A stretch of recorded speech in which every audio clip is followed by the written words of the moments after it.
Nick DiMatteo, and welcome to Season 8, Episode 21 of Music is Not a Genre, MxG. Thank you, as always, for watching and listening. This week's topic is the freewheeling catch-up machine, number 13.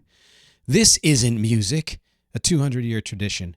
So I'll get to that in a second, but as always, as I said, thank you for watching. Thank you for listening. Do like, share, subscribe, rate, and review, and tell at least one person about this podcast. Those things make a huge difference. If you can't afford, patreon.com/musicisnotagenre for as little as $1 a month. Or if you didn't listen to my recent announcement, which was not only can you do the monthly thing, if you just want to do a one-time donation, just join for a month and then quit 30 days later, whatever it is. You can't do that. Sharing is the next best thing. So please, don't forget that. Don't forget to like. Don't forget to subscribe. Subscribe, especially to youtube.com/appmusicisnotagenre. I'm almost to a milestone there as far as how many people are subscribed to that. So I would love for you to do that. And that's it for my PSA there, or my me-SA, I should say. Let's get back to this week's topic, the freewheeling catch-up machine number 13. This isn't music, a 200-year tradition. So, yes, this is the 13th catch-up episode. I'm very excited about that because I love catch-up episodes in general for many reasons. A little easier to write because you're doing the writing, and that's that second reason, which is it's you. It's about you. I always add a second topic to the catch-up episode, and I'll get to that a second. And the reason I love doing these, again, is because I love when fans or even non-fans chime in. And so this collection of comments is that, and it's some of the most, it may be one of the most wide-ranging and deep set of comments, which I love. And the subtitle, This Isn't Music, a 200-year tradition. What does that mean? It's the second part of this episode is quotes from history that are mimicked by quotes from today. I'll explain that a little bit later when we get into that. But here's the thing. I can't ignore, and I've mentioned this on other episodes, how often I've heard older people, often so-called experts, which gets me even more, say things that echo older people's comments on music and technology throughout history. And yet they think they're saying something that's only specific to today or revolutionary or, making a statement that to them is fact because they're experts, so their opinion must be fact. And they're not remotely aware that they're as opinionated and wrong as all the other historical quotes. And again, I'll explain this later on, and I'll explain how I know they're wrong in the conclusions. So, show format. First, your comments and a handful of my own. Very, very small percentages of my own. It's mostly you. Some upcoming episodes that I may or may not do. Most of them I probably will do this season. The quotes section that I just mentioned, and we'll get there. Then conclusions, then featured song, and then questions. And the bonus M Extra, again, for these catch-ups, there's not an episode that's an M Extra. The catch-up, the bonus M Extra on patreon.com/musicisnotagenre for any catch-up episode has to do with you. And in this case, this one is join me on patreon.com/musicisnotagenre, and I will give you a private Zoom chat. That's your bonus. As little as $1 a month. $12 for the year to hang with me and talk about anything you want, music, non-music, whatever. Maybe it's worth it to you. I don't know. Sources, you and Google. Disclaimers, in certain cases, I'm not going to mention a person's full name for the quote to protect their privacy, but otherwise I'm going to go for it. I don't have sources for every single quote in the second half. Some I do, some I don't. Rest assured they are all real, or if you dispute that, if you don't think they're real, and even if they are kind of generalizations, they are all representative of one strain of prevailing attitudes of their respective times. And I will go chronologically. These quotes are not a comprehensive historical survey, just samples of the kinds of attitudes people have taken throughout history. Something I love illustrating because it points out how, one of the other titles I was going to have for this episode was The More Things Change, dot, dot, dot. It's been the same since forever. Section 1. Your comments. So for my piano version of Prince's Mountains, which I did during the pandemic, ICU 1905 said, duh, you know how long I've been on this Prince train, LOL. Lyrics genius. Off the 1999 album Free, as a young kid, one of the first songs to ever make me cry, inspire me all at the same time, was a prayer and anthem, hope and a reminder to never forget your struggles and how truly strong you are. Religion stuff. Oh, yes, he made me want to live when so many times as a teen I struggled, which I think is beautiful. I'm not quite in that state, and I feel bad for a person who does get there, but there have been plenty of times where music has at least felt like it has saved me. Oh, yes, Prince made me want to live when I said that. Sign of the Times came out and changed me forever, made a promise to the heavens above that if I could make it to his shows, that my life would be all good. And it worked. I was crushed in 2016. So thankful, like so many others, he is the soundtrack to our lives. Still will stand all time. Graffiti Bridge. Through his music, this crazy world is tolerable. I think all that is beautiful, and at the same time, there's a sadness there, but there's a hope and a joy as well coming from Prince. And of course, using my song, my version of Prince's song Mountains, as a jumping off point to talk about Prince, which people have been doing this year in particular because it's the 10th anniversary of his death. NANA said smiley face party to the song, so liked it. Bella Wolf Blues said, was looking for a lovely piano version of Mountains. What a beautiful song. Vale, Prince gone 10 years now. This is my favorite Prince song. This is wonderful. Thank you for lifting my spirits on such a sad day, which was the anniversary of his death. I love that. That's so nice. And you're welcome. Thank you for listening. Next topic, Rex version of the Beatles song, It's All Too Much. Pierre Pashu, who appears to be a fellow musician, said, It's All Too Much already sounds shoegazy, in my opinion. I feel like it's a predecessor to the genre. That's what I heard. That's why when I translated It's All Too Much, I said it's gotta be shoegaze. I did it electro shoegaze because I like those kind of mixing of things, but I'm with you. That's the whole reason I did it that way. It has that element of kind of, there's a droniness to it, which of course comes from the Eastern music tradition and others, but in particular for George, that, you can see why I pulled it out of there. I just took it and made it more concise and funkier. My episode on Terry Kath. Deep River said, not death is dumb, more like dumb is death. I don't know exactly what the difference is there. I would love to know. So Deep River, if you're listening or watching, please let me know. I believe that I don't remember I might have said, can you clarify, and didn't hear back. My interview with Bridget Hogan, my kid's former voice teacher, somebody named Patches said, this is my music teacher with a broken heart emoji. She's someone who has created wonderful relationships with all of her students, I would imagine. This person is no exception. And when those students have had to separate because you move on in life, they miss her. And that just shows what a great person Bridget is. She's also worked with me. She's brought me work and things like that.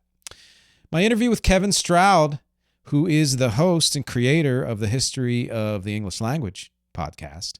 Mr. Cangdon said the history of English is the platonic ideal of the podcast, the truly perfect project. I don't know if I would fully agree. It is an ideal of a podcast, and it's the first podcast I ever listened to. I've said that before. I think I started in 2014, and I'm still listening, and I'm glad he's taking longer than expected to get through the history of English because I don't want it to end. I will fully agree with you that it is an amazing podcast and project. My interview with Alex Gadd, fellow podcaster, Jennifer Morales said, Jen Morales, RN, registered nurse, I assume. Nice to meet you. I'd like to see a band with you.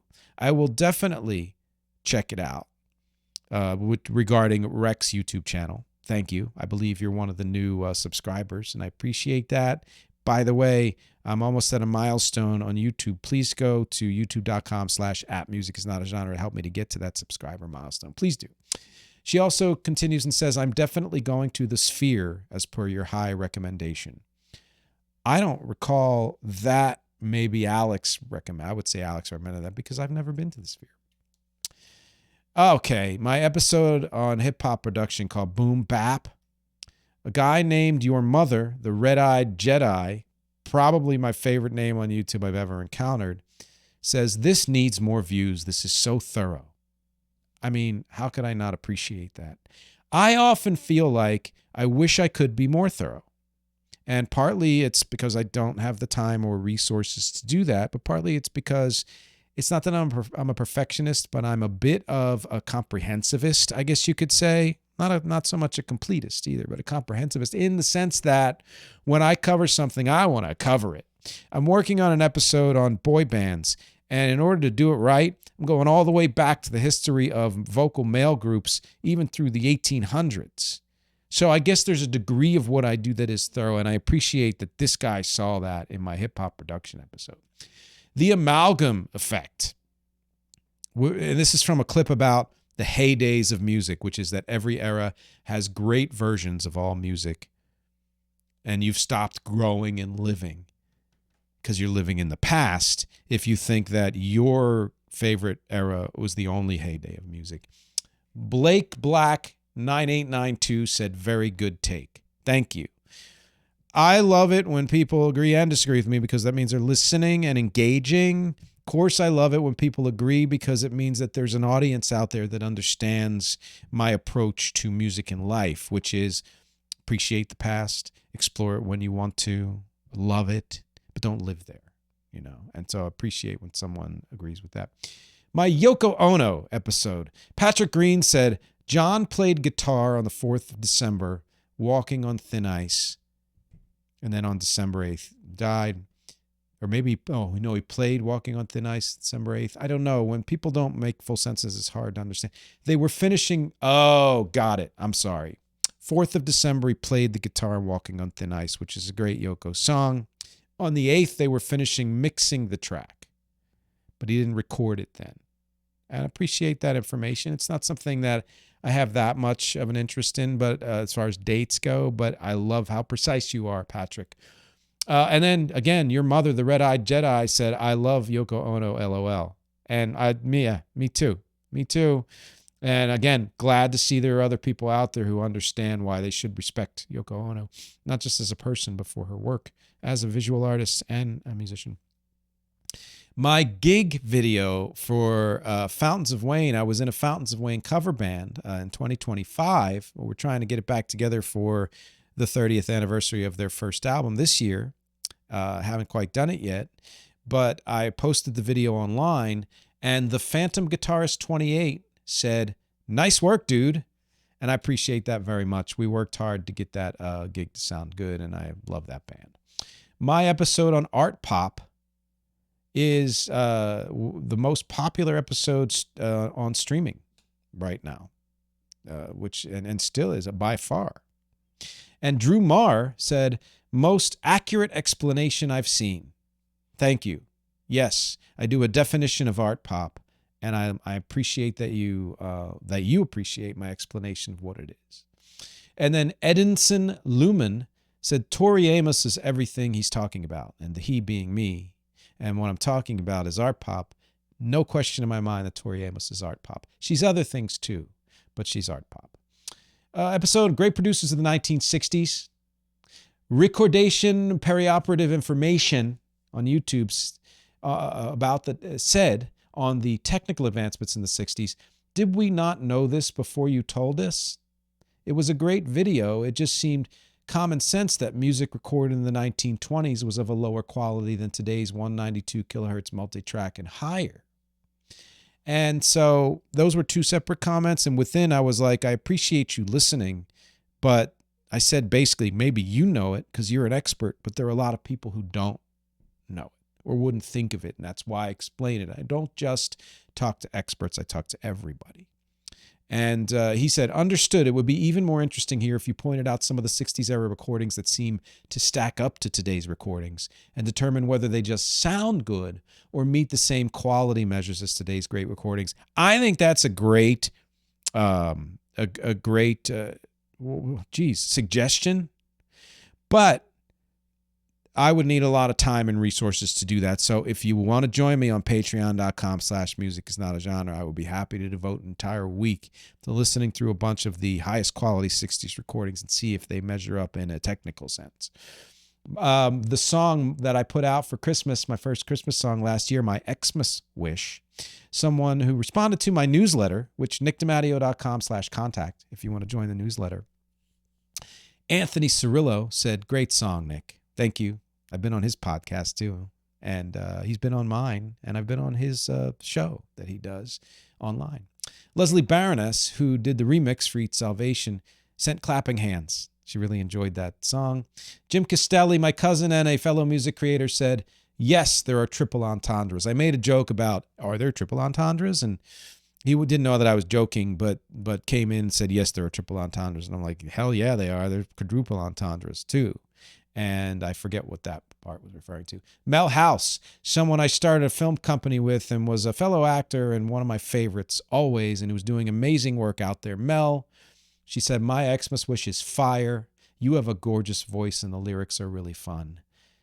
I mean, my day is done. That's wonderful. Happy long holiday weekend to you too, Nick. Love the song. So nice. My episode on Other Music Podcast, which was, I believe... No, I don't remember. Was that my last catch-up? I think it might have been. Innovative Events LLC on LinkedIn said, Nick DiMatteo, your honest take on other podcasts really shows how thoughtful you are about the whole industry. Thank you. I have my opinions, but I try to be thoughtful. I try to first tell you that they are opinions, but when I am assessing something else, whether it's music or another podcast or a book or whatever it is, I'll say my opinion, whatever, but I try to be judicious about it. I try to bring in the rest of the world, the rest of other people's opinions and stuff like that. My episode on nostalgia is killing your music career. Danny Stone said, yeah, I hate to admit it, but sometimes I'll even be put off by a different recording of the same song by the same artists. Nostalgia can be a fickle thing for sure. So that's, for example, Modern English re-recorded I Melt With You, and that's one of thousands and hundreds of thousands of examples, if not more, because they didn't own the rights to the original song, and re-recording it allowed them to retain the rights to that, not to the song, to the recording. And so they got a lot of streams for that new one, got more money from it, which props to them. But I understand that even the most precise re-recordings might not sound exactly like the original. Danny Stone goes on to say, my advice to aspiring musicians is to focus on your artistic expression and, sad to say, have a backup plan to pay the bills if you don't become big. That's great advice. I sadly took my backup plan too soon. It helped for some things, supporting kids, etc.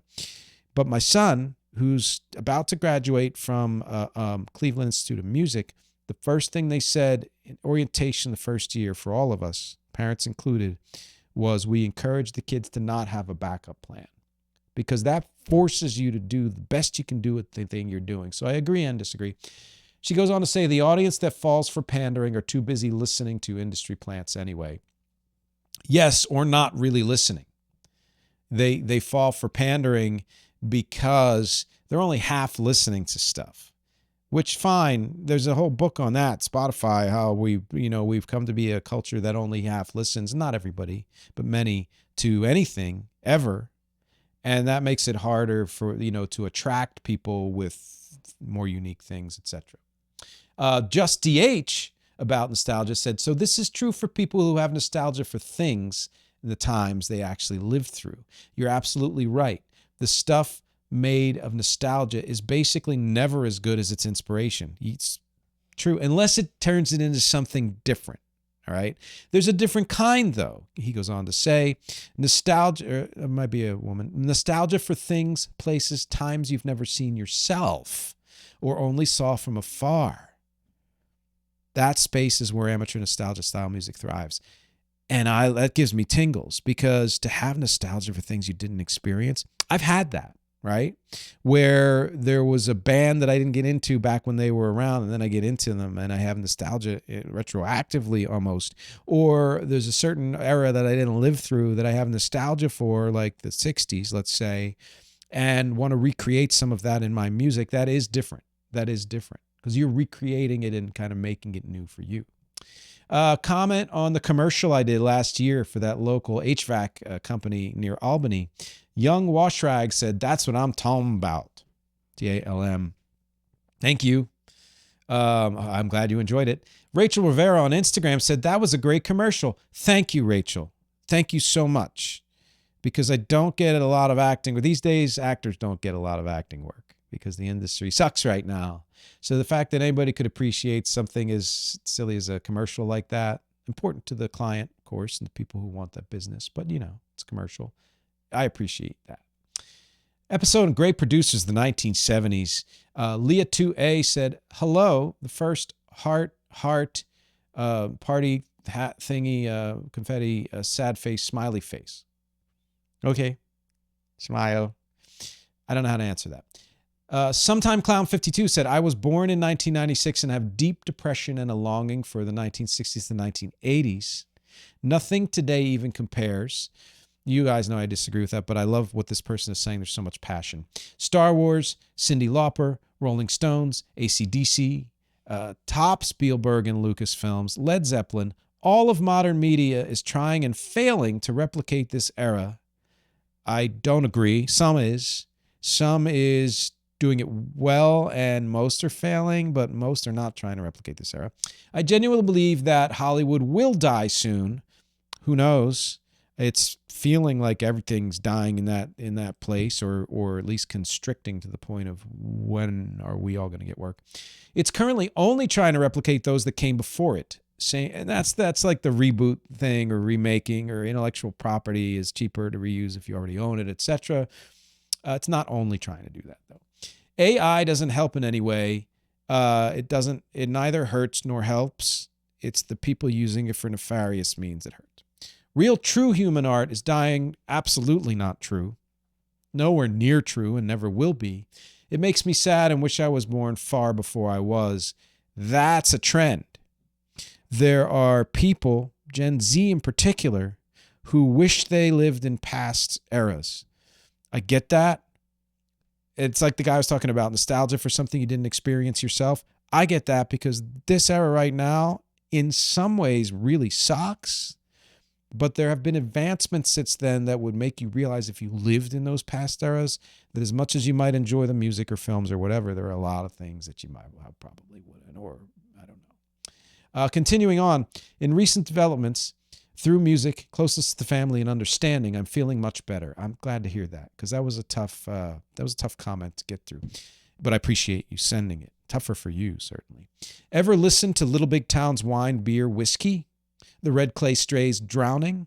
Chris Cornell's Seasons? How about Aaron Lewis and Fred Durst, Outside?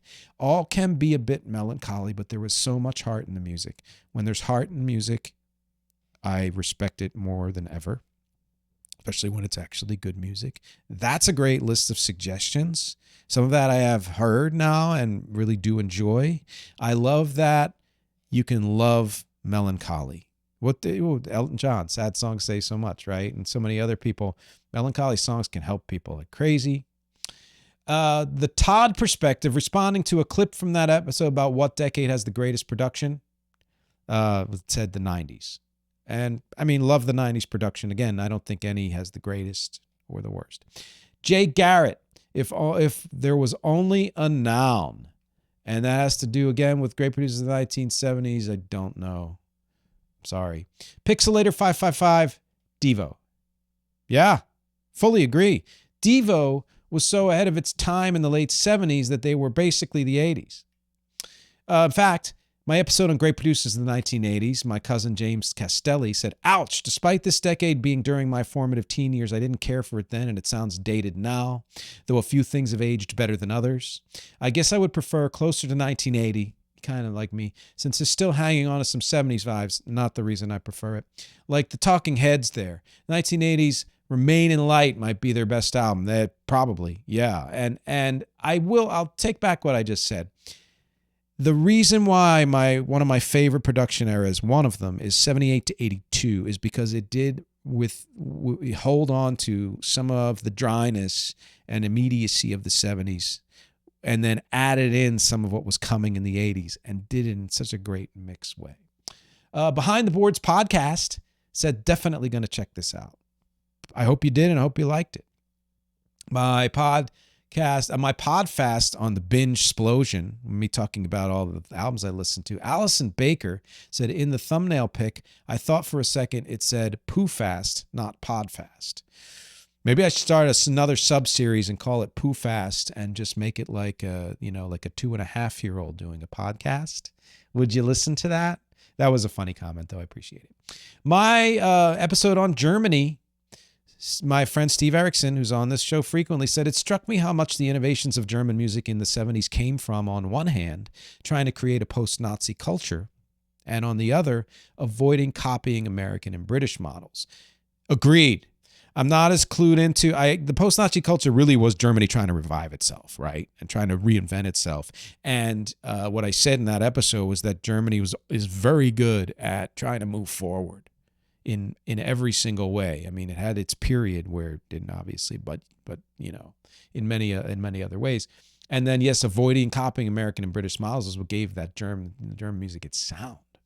My great producers in the 1990s, my good friend Sean said, hey man, I'm the one you bonded with over Duran Duran and King's X a few years ago. Thought you'd like to know I'm finally doing really well and starting to recover.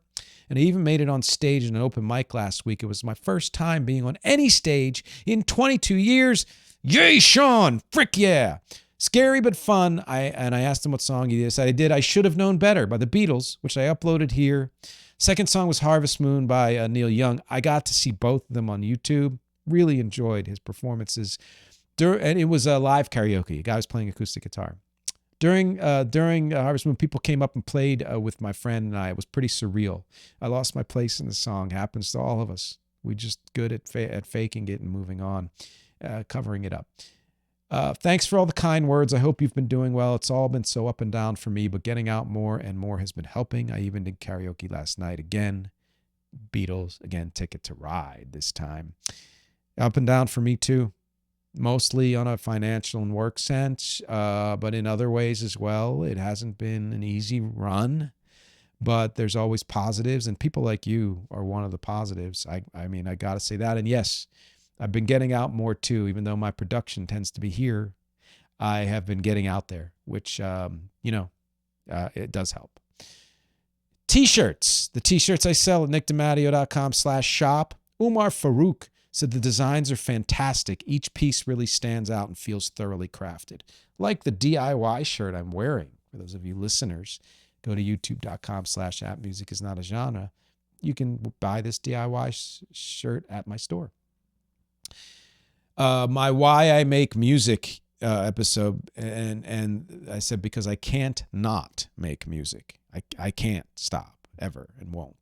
Big Fella's Music said, yep, it's an addiction for sure. So you know what I'm talking about. You're right there. And an addiction, but there are such a thing as good addictions if you know how to manage them, and that's one of them.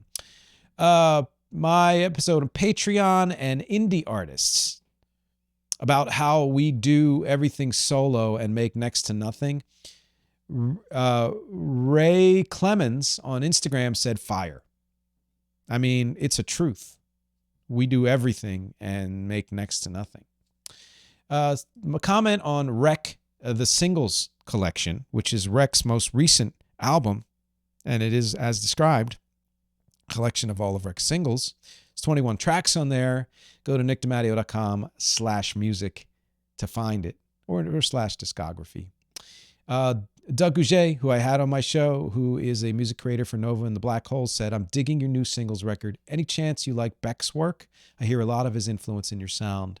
And I told him that I've been compared to many, many, many artists, but the one that always has come back ever since God knows when has been Beck. So he called it and he heard it. And the thing is, I haven't been super influenced by Beck, somewhat. What I said to him was what I said in my Beck episode, which I did a full episode on Beck, and that is that we both come from backgrounds that were eclectic in similar ways. So our output might be a little different, but our aesthetic is very similar. All right. And my bandmate Paul was listening to and digging the singles collection as well. Thank you so much, Paul. Paul makes great music as well. Some general comments. My dad made up the word explanalysis as describing what I do, is that I explain and analyze things. And that's the twist I like to add to things, which is I'm not just spouting facts because anybody could find them. It's that I'm giving a take on them, analyzing them, breaking them down, connecting them to other things. That's what this whole is about. So thanks, Dad. Okay. Don't forget something brand new. So why would you forget it or even know it? And that is that I now have a new reviews page on my website for several of my albums. If you go to nickdimatteo.com/music, I've mentioned it before. It's the main, link to all of my music. It has some links at the top, but if you scroll right down, all of the reviews are there. Helps give you context before you've heard the music as to what my music sounds like, to see if you're even interested in listening to more of it, or at least understand where it comes from. So please go to nickdimatteo.com/music, check out the reviews, and I will be adding more. Those are the comments. Don't forget that your bonus this week is if you join me on patreon.com/music is not a genre. For as little as $1 a month, you get a private Zoom chat with me. Special. $1 a month, $5 a month, $10 a month, one-time donation. I'll still give you that private Zoom chat. You can ask or tell me anything you want. That's the first half of this episode. We're getting into an equally fun but very different second half after the mid-roll. Hey, MxG fans, thank you as always for watching and listening. Listeners, go to youtube.com/@music is not a genre. You get a video for every episode of this podcast. Watchers, go to nickdimatteo.com/music is not a genre if you would rather just listen. And everyone, please take some time out to go to patreon.com/music is not a genre to support this podcast, my band rec, and everything I do for as little as $1 a month. Speaking of everything I do, nickdimatteo.com really does have it all. If you're interested in unique and quirky t-shirts that I've all personally hand designed, go to nickdimatteo.com/shop and you can find it all there, including discounts if you sign up for my newsletter or Patreon. If you're someone who's always wanted to write a song, has just never figured out how to get there, let me work with you. I am the Song Coach. Go to nickdimatteo.com/the Song Coach, and whether you're a complete beginner or completely advanced, I can get you there. You can book a free 30-minute call right there on the site. And of course, I am always releasing new music. Go to nickdimatteo.com/music to find it all. My complete discography is there. All of the social links are there. And of course, please like, share, subscribe, rate, review. Do it for the podcast. Do it for the music. Sharing is especially valuable to all of us indie creators. I really appreciate your support, your eyes and ears. Thank you for hanging with me for this mid-roll, and let's get back to the show. All right, we are back, and let's get into the second half of this. Again, thank you all for commenting. If you haven't commented, please comment. Comment on this video. Comment somewhere on Spotify or Apple or wherever you listen to podcasts. If you're a listener, send some comments, like, share, subscribe, and all that stuff. But above all, thanks for watching. Thanks for listening, as I say in every episode. Before we get to the fun part, what's coming up? The rest of this season and the rest of this year is a sample of what I would like to cover this season and hope to get to. We'll see. Next week or the week after, I am doing a massive episode that may or may not be 2 weeks. I don't know yet because I haven't finished writing it and recording it. And that is on boy bands. Not just boy bands, but a full history of, surveyed full history of vocal groups, male vocal groups in particular. And I eventually will do all one on girl groups. That goes back as far as goes back even further than the 1800s as a preface to the full history of boy bands. That's coming for sure. I'm going to do an episode on music censorship. which has been fascinating me for years. The PMRC, when you're censoring the visuals of music, the album covers and stuff like that, or language itself, content as opposed to language. You can say no swear words, but there's some kind of content there that's offensive to somebody. I will probably do an episode on that. I don't know yet. I am eventually, very soon, going to do finally my episode on jam bands with my special guest commentator, Scott Blaze. Can't wait for that. Scott and I just have to sync up schedules. That's really the main problem there. I'm going to finish out the Great Producer series with the 2010s and the 2020s and beyond.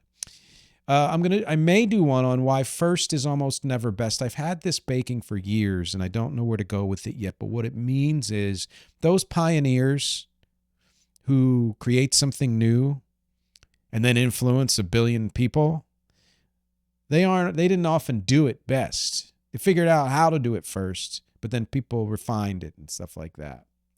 I just think it's an interesting topic.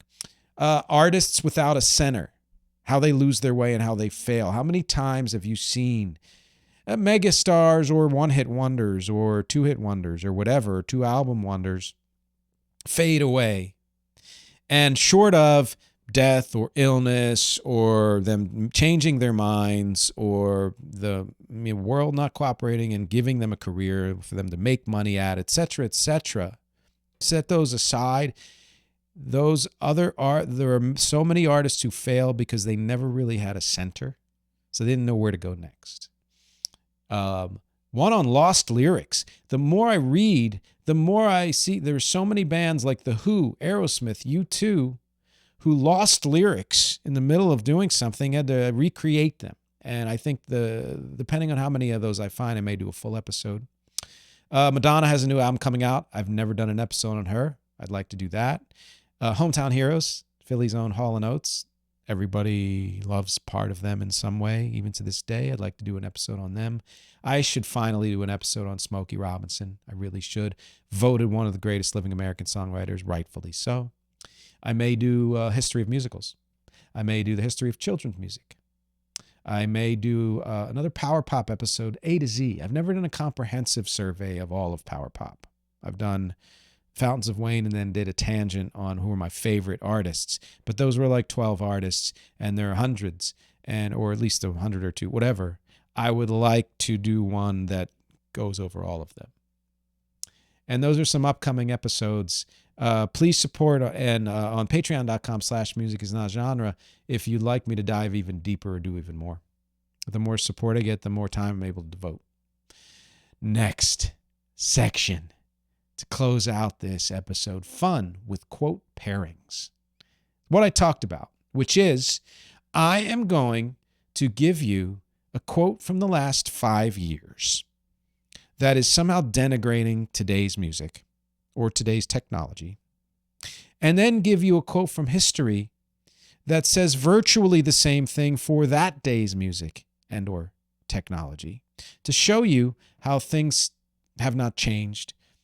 And I will explain in the conclusions why I know for a fact, as I adjust my mic here, I don't know why that wasn't centered to begin with, why I know for a fact that all of these people, historical or contemporary, are wrong. I will explain that in the conclusions. But first, let's get to this fun comparison. Rick Beato, my podcast nemesis, I don't know him. I'm just saying that. I haven't seen enough of his stuff to know. I generally don't like the clips I've seen, but I really appreciate his depth of knowledge and experience. He said, modern pop is all production and no musical depth. He has an ongoing criticism that artists are brands first and musicians second. Of course, I'll give you my take in a second. There was a quote in the 1820s and 30s, classical purists versus new composers. Louis Spohr complained about younger composers prioritizing effect over substance, worrying music was becoming superficial. In the 1850s, critics' reactions to Franz Liszt and other virtuoso performers described his performances as mere noise and display, accusing him of sacrificing musical integrity and substance for spectacle.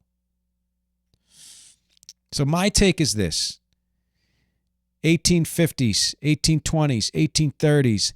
People are saying the new music is lacking substance is lacking, and style is being prioritized. And then Rick Beato goes and says the same thing about today's music. And then again, conclusions of why they're all wrong. My take, I said. So now, Ben Shapiro in 2020 about the song WAP, Wet Ass Pussy, said, "This is what feminists fought for?" Who the hell are you, dude?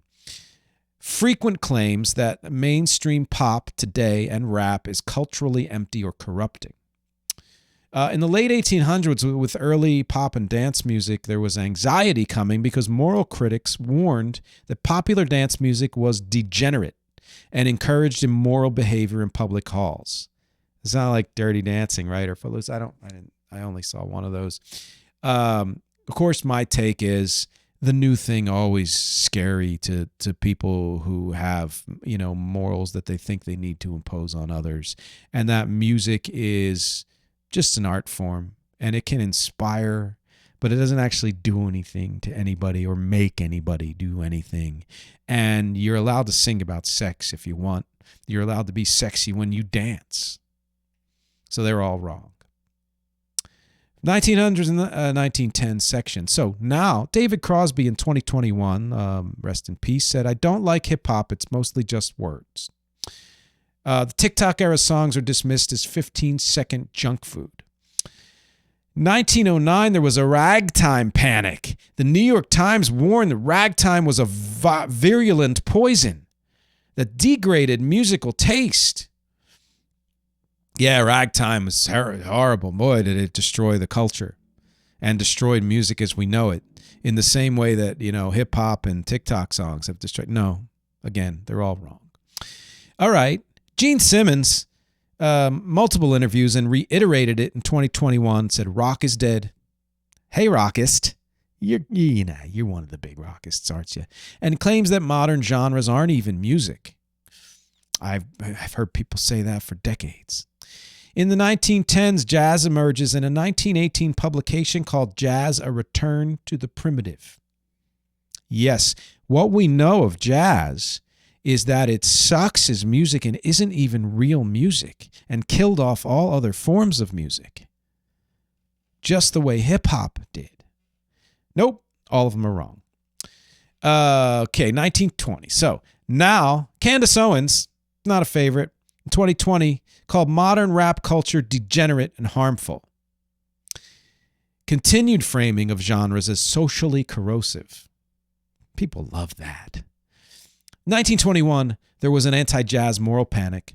Anne Shaw Faulkner wrote that jazz wears upon the nerves and encourages a disregard for moral standards.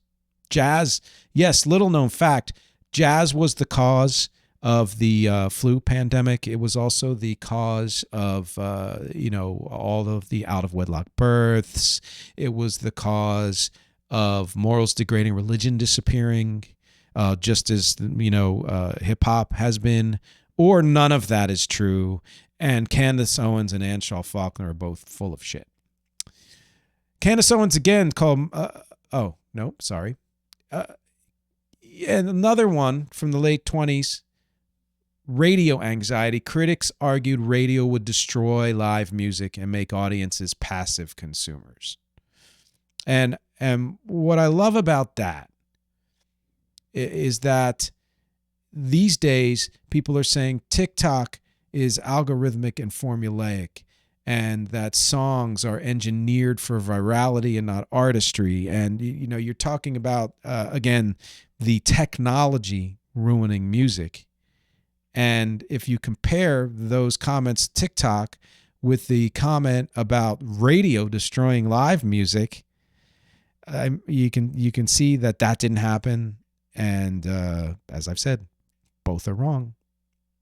Traditionalists also dismiss swing as mechanical rhythm lacking artistic depth. So there's another example of that in the 1930s, saying swing lacked artistic depth. Here's the thing. Any music, any genre of any era can actually lack artistic depth if it is somehow derivative or isn't that good. and yes, that's a bias, but there are ways to discern if there's some level of depth in music, even the simplest music. So, but no one genre is ever going to do that. So now, hyperpop, frequently dismissed as noise or unlistenable, and the same language is used for experimental rap and electronic music in recent years. In the 1940s, some critics said bebop was anti-jazz and just chaotic noise. Oh my God, it's faster jazz. I don't know how we're going to handle that. That's just not even music because my ears can't keep up. Hyperpop, right? Same thing, both wrong. All right. Noel Gallagher in 2023 said modern pop stars are fucking idiots who don't write real music. And there's a complaint, lots of complaints about lack of craftsmanship. Rick Beato has said it. Other people have said it. In 1954, Frank Sinatra said about rock and roll, it was the most brutal, ugly, degenerate form of expression. Why do people keep using the word degenerate? It should have been the title of this episode. And the 1950s anti-rock and roll establishment, critics would call it a communicable disease and a threat to youth. Rock and roll, again, is what brought about the Cuban Missile Crisis and racism and the Vietnam War. Yeah, rock, or that. And, just like Noel Gallagher said, modern pop stuff, all modern pop stars are fucking idiots. Or they're both wrong. They're all wrong. Okay, something from the last couple of years. Fans accuse artists of, quote-unquote, going TikTok or chasing trends. Matt Healy in 2022 said, Matty Healy criticized artists optimizing for viral moments. In 1965, there was a big backlash against Bob Dylan for going electric, and folk purists accused him of selling out and betraying real music, following trends. There was a criticism of amplification in the late 1960s that rock concerts were just becoming noise and they were too loud to be music. So, again, both are wrong. I don't know how many times I have to say this, but there are some artists who I'm sure try to chase trends. Chances are very few of them will ever be successful or famous. Hopefully they will do something different and get good. That's not being, good at what you do, unless you're so damn good at interpolating. That's all people's whole careers sometime, and no judgment against that. And if you have to optimize for viral moments, it's because that's the state of the world today. I hate that about it, but it's true. Okay, today, bedroom pop artists are criticized for lacking training. Anyone can make music now is framed as a negative. In the 1970s, there was a punk rock backlash. Critics described punk as amateurish noise, destroying musicianship. Other musicians would say that this is too simple. If somebody could walk off the street and learn how to play bass or a few chords, that's not music. Wrong. There are people who know absolutely nothing about actual music who are absolutely incredible at making music. Some of it very simple, but good. Some of it not so simple. K-pop and mainstream pop are accused of being manufactured. K-pop is often singled out this way. In the 1970s, again, there was disco hatred. Anti-disco movement framed disco as artificial and culturally empty. No. Again, some disco, sure. Some of all music, sure. But disco itself, not only was that racist, homophobic, whatever, I've mentioned that before, but to say the same thing about K-pop, clearly everybody's wrong here. If you hear banging, it's because I think there's work going on upstairs in the apartment. I don't know. If you don't hear it, then I didn't say anything. Now, AI-generated music is an art. It's automation. And there's a fear that AI will replace human creativity. In the 1980s, there was a synth backlash. Critics argued that synthesizers were dehumanizing music and replacing real musicians. It is true that in both of these cases, jobs have been lost or shifted. That is a fact. That will always be a fact with new technology. It is not true that these technologies will degrade the human creation of art in any way or have degraded it. Synth certainly did it. It expanded, honestly, the creation. And I believe that eventually AI will expand the human creation of art and it will not replace. It'll make its own stuff. It doesn't mean it's going to be any good. Some of it might be, whatever. Now, drill, trap, and minimalist rap criticized that modern songs are just vibes, not songs. They're not complete songs. It's just a vibe moving, boom, boom, boom, boom. I've had that feeling every now and then, which I'm sorry to say that. It's just probably because I don't particularly like that kind of music. But I know better to know that that's an actual fact. In the 80s, I guess still, when hip-hop was emerging, early detractors said it isn't music because it lacks melody and traditional instruments. I knew somebody who said that at a holiday party those years ago. I'm like, oh, so you know that music has to have all of these elements all the time to be music? No, that's absolutely not the case for hip-hop, and it's not the case for hip-hop in recent years. Now, critiques about interpolation and recycling hits. There's a debate over originality in the streaming era. Too much copying or, echoes of echoes. In 1990s, there was criticism about sampling. They called it theft, not creativity, and dismissed it as unoriginal. Think of how many amazing songs were made using samples. Dismiss that, opinion. Same thing about today. There might be certain interpolated songs that I don't particularly like, but they're still new songs doing something new with the music. Also, Dave Grohl in 2021 said there's a difference between someone hitting a button and someone actually playing an instrument. And also there's a lot of 1990s rockism versus electronic music. Again, geez, my brain. I'm sorry, the noise upstairs is driving me crazy. But in the 1990s, the rock purism versus electronic music, especially in the early 1990s, electronic genres were labeled as button pushing instead of real performance. I still know musicians to this day who have this purist mentality that unless you know how to play a riff perfectly in one complete take, you're not a good musician. When you go back to some of the greatest music with the greatest riffs, there were comps that you didn't know about. All right, comping meaning playing it multiple times and putting together a take based on the multiple times. And hitting about, look, it doesn't matter how you create music, what tools you're using, how much knowledge or experience you have. If the end result is good, then you've done it. So wrong.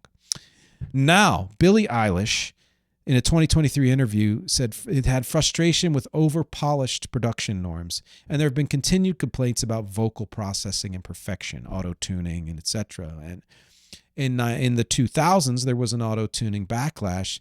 Jay-Z declared the death of auto-tune, reflecting widespread criticism that it ruined authentic singing. You can be a fan of perfectly tuned things, over-tuned things, T-Pain, etc., Cher, that song. You can be a fan of putting all the flaws in. I like it somewhere in the middle, but I don't think it's ruining anything. Now, criticism of streaming era listening habits, skipping playlists, short attention spans, albums are seen as a dying format. I'll comment in a second. In the 2000s, again, there was a panic. They argued that MP3s and streaming would kill music quality and destroy artistry. There's been plenty of amazing music put out in the last 25 years, so that's not true. And why are so many albums being released still to this day? Not as many as there used to be, but still and that's more economic than anything else. Still a hell of a lot. And there are the illustrations of how, again, they are wrong too, and everyone who's had opinions like this has always been wrong. Now I'll explain that in a second. Let me get to conclusions. The through line there, what I said, is that across 1800s, 1900s, and 2000s, the language barely changes. It's not real music. It's degenerate. It's too simple. It's too noisy. It's corrupting the youth. Technology is ruining everything. And then almost inevitably, that music that's being criticized becomes the norm.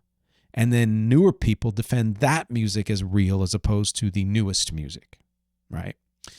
And the big takeaway is you can pretty much swap nouns and types of music, and the quote still works, between ragtime and hip-hop, destroying culture, jazz and hyperpop, bebop, to being too fast, disco and TikTok, being reductionist, synths and AI taking the place of humans. None of it's true. And I'm saying that about AI. They, again, will lose jobs. I've lost voiceover jobs, and I regret that. AI is not going to replace humans. It's going to supplement, and we just don't know yet how much or how. We know a little bit of the how. As promised in the intro, though, how do I know these people aren't just expressing an opinion I disagree with, but are flat out wrong? It's right there in the premise, pairing old quotes with new quotes. Why do I say that? If the new curmudgeons are right, then logically that means the old ones were too, because they have the same opinion. And if the old ones were right about the music they hated, that means that whatever music the new ones subsequently held up as better can't be better. It's got to be crap, since they themselves would disagree with what those old curmudgeons were saying. And since that is a logic loop that doesn't work and is never true and is not true today, then the old ones were wrong, because we know anybody who hated music in the 40s, missed out on a lot of great music that came in the 50s, 60s, 70s, and beyond. That means if they were wrong, new ones are wrong too. 20 years from now, somebody's going to be holding up hyperpop as one of the pinnacles of pop music and, denigrating, whatever else it is. I've covered this attitude in several episodes, and I've made mention of it in dozens of others, but it bears repeating over and over, because while the tide of change is inevitable, no matter whether we like it or not, the tide against change is incessant and repetitive, generation after generation, and often creates bias and false judgments that hurt everyone ultimately and are also ultimately pointless, because change is going to happen and people are going to disagree with you. None of us can stop this, and all of us, me included, slide into this attitude in one way or another, thinking our preference for the music we grew up with, which grew up means up to whatever age you stopped listening to new music, which I never have and I never will. But there are people who are like, 2000s, best music ever, 90s, best music ever. That's when you stopped, quote unquote, growing up. It equates it to being quantifiably better just because you believe it's better because you feel it more. No, we all fall prey to that. But what's important is being aware that you fall prey to it. Unlike most of the people who said these quotes, who were certainly, if they were either not aware that they were repeating, attitudes of the past from other kinds of music, or maybe they were aware and the quote was truncated and they said later on, it's just my opinion, whatever, I know that's not true, whatever, fine. But either way, the most important thing is that if they are aware, they state it publicly, that they say, this is just my opinion. I don't think it's quantifiably true, right? I have just recently in an episode said that my opinion may not be your opinion. It's not fact. It's educated, but so what? Rick Beato's opinion is educated, and it doesn't mean he's right. I don't like things coming off as expert assessment that are just opinion. So anyway. Next, let's get to the upcoming episodes. Conclusion, I don't have enough time or resources to fit in as many topics as I like. But the good news about that is that I'm never going to run out of topics, which is pretty freaking awesome, right? So the show can go on as long as I want it to. The bad news is there will be topics you want me to cover or cover again that I just can't get to. But there's a solution, and yeah, it's incessant, but it's important. And that is patreon.com/music is not a genre. Support.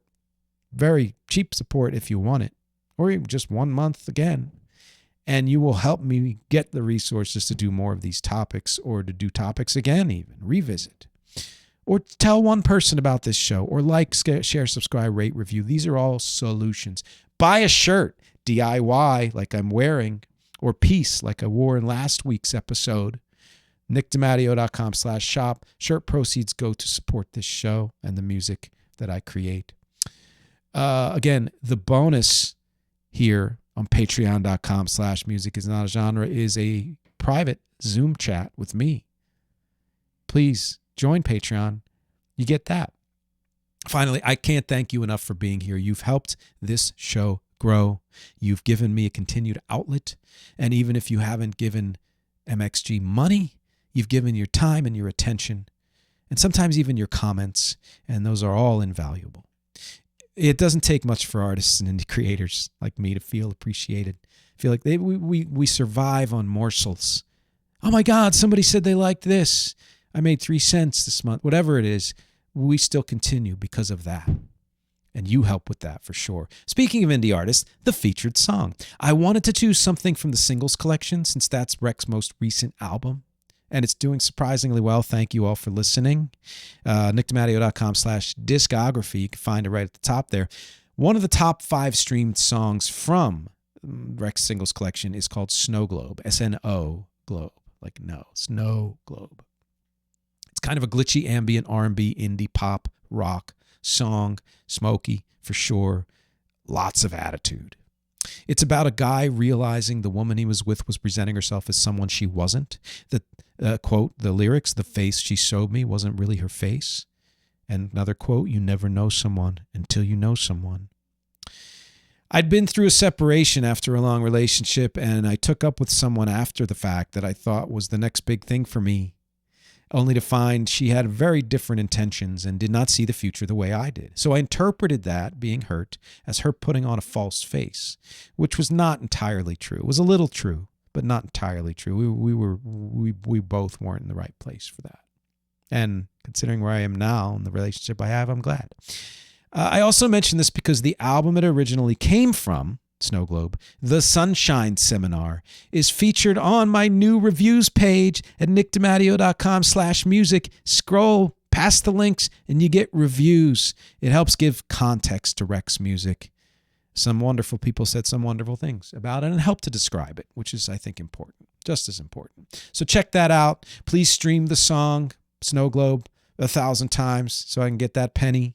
And stick around to hear it in just a second. Questions. How have you been enjoying season 8?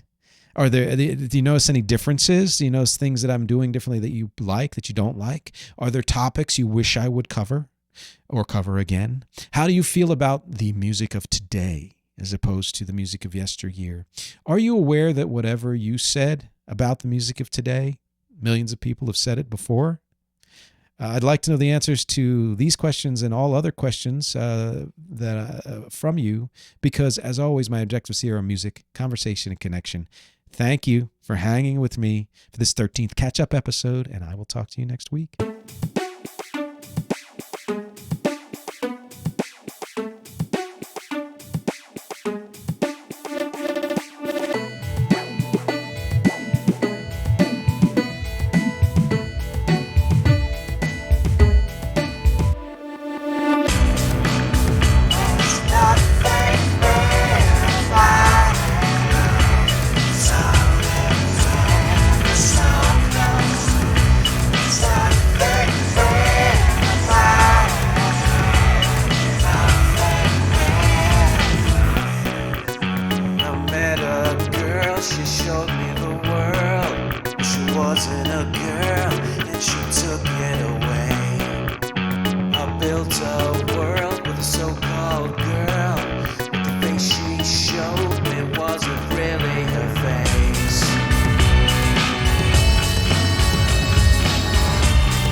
Inside her globe where nobody goes, it's all she knows.